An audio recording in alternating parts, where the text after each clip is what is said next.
जो next option है वो UI ऑप्शन है और बेसिकली नोटिफिकेशन और ग्लोबल सेटिंग्स का हमें हिंदी पीडी टूर्नामेंट के लिए कोई काम पड़ता नहीं है, तो UI ऑप्शंस पे आते हैं। जैसे ही आप UI ऑप्शंस पे क्लिक करोगे तो सबसे पहले आपको दिखाएगा शो स्प्लिटिंग एजेस। बेसिकली जब आप इसको इनेबल करोगे तो पब्लिक पेज पे अगर मान लीजिए किसी राउंड का जजमेंट 2-1 से आया है तो वो ये दिखाएगा कि 2-1 से आया है और डिसेंटिंग जज कौन था, उसके सामने एक रेड मार्क लग जाता है। तो वो यूजुअली हमें शो करना चाहिए, इससे आप शो कर सकते हो।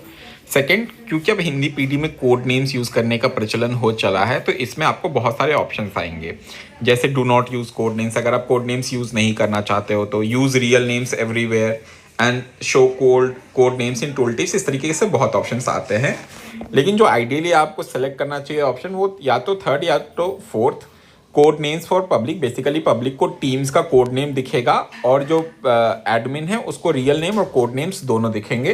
पहले कोड नेम्स दिखे या रियल नेम्स दिखे एडमिन को, उसके लिए आप थर्ड या फोर्थ में से कोई ऑप्शन सेलेक्ट करके रख सकते हो।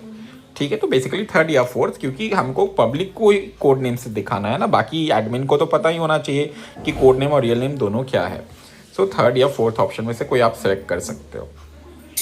उसके बाद आता है ऑप्शन पार्टिसिपेंट कोड नेम्स। इसके लिए आप do not use code names करके रखिएगा, क्योंकि पार्टिसिपेंट कोड नेम्स का मतलब ये हुआ, सो लेट्स से कोई इंस्टीट्यूशन एक्स का स्पीकर, जैसे स्पीकर का नाम राजेश है, तो आपने सिर्फ टीम एक्स का कोड नेम नहीं दिया, आपने टीम एक्स को एक्स कहने की जगह कोई और कोड नेम दे दिया, और आपने स्पीकर को भी राजेश कहने की जगह कोई और कोड नेम दे दिया। ये बेसिकली कॉम्प्लेक्सिटी बढ़ाएगा। पार्टिसिपेंट्स को कोड नेम देने की ज़रूरत होती नहीं है, तो आप सीधा do not use code names पे क्लिक कर सकते हो।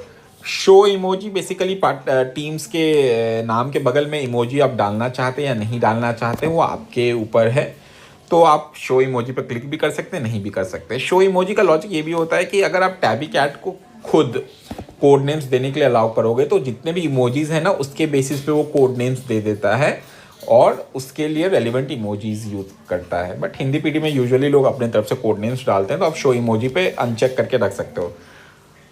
शो टीम इंस्टीट्यूशंस, तो बेसिकली जब डेटा लिस्ट होगा तो आप चाहो तो टीम का इंस्टीट्यूशन नेम भी शो करने के लिए कॉलम ऐड करवा सकते हो। आप चाहो तो टिक करो, नहीं चाहो तो नहीं टिक करो। Same goes for ages institution. और show speakers in a draw. Basically अगर मान लीजिए एक ड्रॉ का पेज निकला हुआ है और team X versus team Y इस ड्रॉ के पेज में दिखा रहा है, तो कोई भी अगर टीम एक्स पे अपना माउस का कर्सर होवर करेगा या फिर उसको हल्का सा भी उस पर जाएगा, फिंगर पॉइंट करेगा, तो उसको बता देगा कि इस टीम में कौन कौन से स्पीकर हैं। तो वो आप इनेबल करना चाहते हो तो उसको आप टिक कर सकते हो, और नहीं करना चाहो तो नहीं भी कर सकते हो। तो इस तरीके से आप जो UI ऑप्शन है उसका यूज़ कर सकते हो, फिर सेव कॉन्फ़िगरेशन पे जा सकते हो। जो अब नेक्स्ट इंपॉर्टेंट स्टेप है कॉन्फ़िगरेशन सेटअप करने के बाद, वो है इंपोर्ट डेटा। तो सर जब हम इंपोर्ट डेटा पे क्लिक करेंगे तो हमारे पास इस तरीके के सिंपल इंपोर्टर्स आ जाएंगे। Add institutions, add teams, add ages, rooms, conflicts, break categories, speaker categories, ये सब चीज़ें हम ऐड कर सकते हैं। अगेन इन सभी डेटा को ऐड करने का हो सकता है कोई बहुत बेहतर और बहुत इजी प्रोसेस हो, बट मुझे जो प्रोसेस पता है वो may be a bit cumbersome हो, बहुत सिंपल है। इंस्टीट्यूशन से चलते हैं। अगेन इंस्टीट्यूशंस को लेके भी कैलिको टैब बहुत ही इंट्यूटिव है। लेट्स से हम अम्बेडकर यूनिवर्सिटी दिल्ली, हमने एक इंस्टीट्यूशन को ऐड किया जिसका हमने शॉर्ट फॉर्म AUD डाला। ये शॉर्ट फॉर्म जो है वो इंस्टीट्यूशन कोड है जो कि शो करेगा। ये इंस्टीट्यूशन का कोड है। अगर कोई AUD देखेगा तो समझ सकता है कि अम्बेडकर यूनिवर्सिटी दिल्ली है। ये वो सीक्रेट कोड नहीं है जिस तरीके से आजकल हिंदी पीडीज में दिया जाने लगता है, जो आप देना चाहते हो। अगेन लेट्स से अगला है